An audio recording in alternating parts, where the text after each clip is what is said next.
মোদী সরকারের নয়া নীতি, কেন্দ্রীয় শিক্ষা প্রতিষ্ঠানে অধিকর্তা বাঁচবেন মন্ত্রী।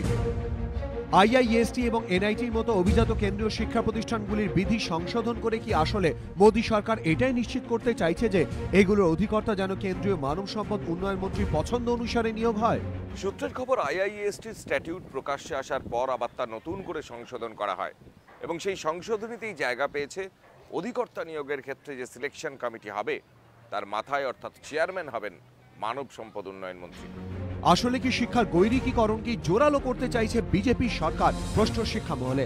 শিবপুরে আইআইএসটিতে যে সংশোধিত বিধি পৌঁছেছে সেই অনুযায়ী অন্তত 5 সদস্যকে নিয়ে তৈরি সার্চ কাম সিলেকশন কমিটির সুপারিশে আইআইএসটি অধিকর্তাকে নিয়োগ করবেন ভিজিটার অর্থাৎ রাষ্ট্রপতি।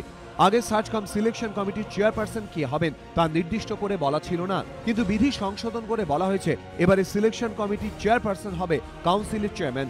পদাধিকার বলে যে পদে বসেন মানব সম্পদ উন্নয়ন মন্ত্রী। আগে কমিটির 5 সদস্যই হতেন শিক্ষাবিদ, এখন কমিটিতে সদস্য হিসেবে মানব সম্পদ উন্নয়ন মন্ত্রী। মানব সম্পদ উন্নয়ন মন্ত্রকের সচিব অথবা তার প্রতিনিধি এবং প্রযুক্তি বিভাগে জাতীয় ও আন্তর্জাতিক স্তরে অভিজ্ঞতা সম্পন্ন 3 ব্যক্তি। অর্থাৎ ঘুরপথে এই সংশোধনীর মানে দাঁড়ালো এই অভিজাত কেন্দ্রীয় শিক্ষা প্রতিষ্ঠানগুলির অধিকর্তা এবার বেছে দেবেন কেন্দ্রীয় মানব সম্পদ উন্নয়ন মন্ত্রী। আইআইএসটির ক্ষেত্রে হয়েছে তেমনি আমাদের যে 30টা এনআইটি আছে গভর্নমেন্ট অফ ইন্ডিয়ার আন্ডারে, প্রত্যেকটা এনআইটির ডিরেক্টর সিলেকশনে এই একই কম্পোজিশন হয়েছে সার্চ কাম সিলেকশন কমিটি। সেখানে চেয়ারম্যান হচ্ছে এনআইটি এশিয়ার যে কাউন্সিল তার যিনি চেয়ারম্যান মানে মিনিস্টার তিনি থাকছেন।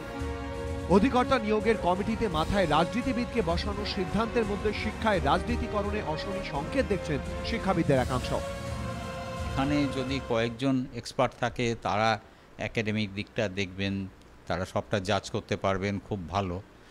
তবে কোনো রাজনৈতিক ব্যক্তি যদি তার উপরে থাকেন তখন শেষ সিলেকশন যেটা হবে, শেষ পর্যন্ত যাকে বাছা হবে সেটার মধ্যে কিছুটা রাজনীতির ছাপ থেকেই যাবে।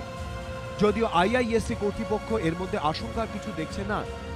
মন্ত্রী যদি স্বচ্ছতা বজায় রাখেন তাহলে স্বচ্ছতা নিশ্চয়ই থাকবে, সবই নির্ভর করবে। আইআইটিতে তো এত বছর ধরে আছে, চলছে তো আইআইটি, কেউ তো বলতে পারবে না যে আইআইটিতে খুব একটা অস্বচ্ছভাবে ডিরেক্টর নির্বাচিত হয়েছেন। শিক্ষাবিদদের মতে এই প্রতিষ্ঠানগুলি দেশের সেরা ছাত্রদের মেধা অনুশীলন কেন্দ্র। সেখানকার বিধিতে এমন সংশোধনের জেরে এবারে অধিকর্তা নিয়োগে কোথাও যোগ্যতা অপেক্ষা আনুগত্যকে বেশি প্রাধান্য দেওয়া হবে না তো? কৃষ্ণ অধিকারী, এবিপি আনন্দ, কলকাতা।